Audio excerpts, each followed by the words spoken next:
जलंधर को शिवपुत्र और सिंधुपुत्र कहा जाता है। पौराणिक मान्यताओं के अनुसार जलंधर की उत्पत्ति शिवजी के क्रोध से हुई थी, इसलिए उन्हें शिवपुत्र जलंधर कहा जाता है। जलंधर को सिंधुपुत्र कहा जाता है और यह नामकरण भगवान ब्रह्मा द्वारा किया गया है।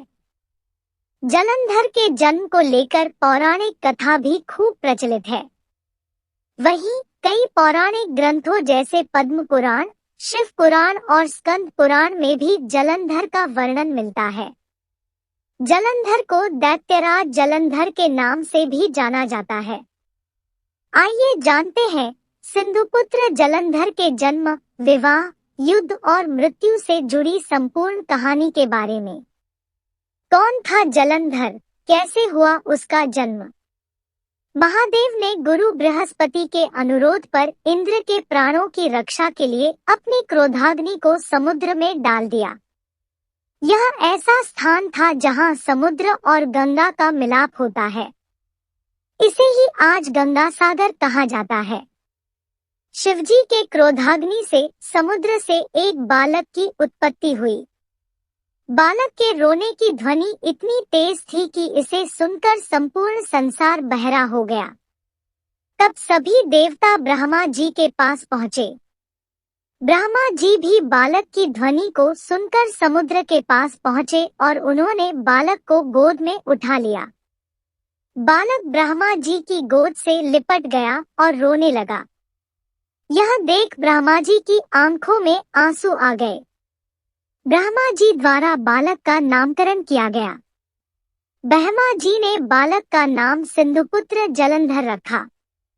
इसके बाद शुक्राचार्य को बुलाकर जलंधर का राज्याभिषेक भी कराया गया। जलंधर का विवाह वृंदा के साथ हुआ। वृंदा कालनेमी नामक असुर की पुत्री थी। वृंदा भले ही असुर की पुत्री थी, लेकिन वह भगवान विष्णु की परम भक्त थी। जलंधर आगे चलकर असुरों का शासक बन गया। उसे दैत्यराज जलंधर कहा जाने लगा। कहा जाता है जलंधर के पास जो भी शक्तियां थी, उसका रहस्य उसकी पत्नी वृंदा की पतिव्रता थी। वृंदा के पतिव्रत धर्म के कारण देवता भी जलंधर से जीत नहीं सकते थे। इस कारण जलंधर को अभिमान हो गया था और वह संसार में आतंक मचाने लगा था। इतना ही नहीं, जलंधर देवताओं की पत्नियों को भी सताने लगा। जलंधर का आतंक बढ़ता ही गया। वह कैलाश पहुंचकर पार्वती जी को अपने अधीन करना चाहता था। इस पर शिवजी क्रोधित हो गए, जिस कारण महादेव और जलंधर के बीच युद्ध भी हुआ। लेकिन जलंधर की शक्ति के कारण महादेव का हर प्रहार विफल होता गया।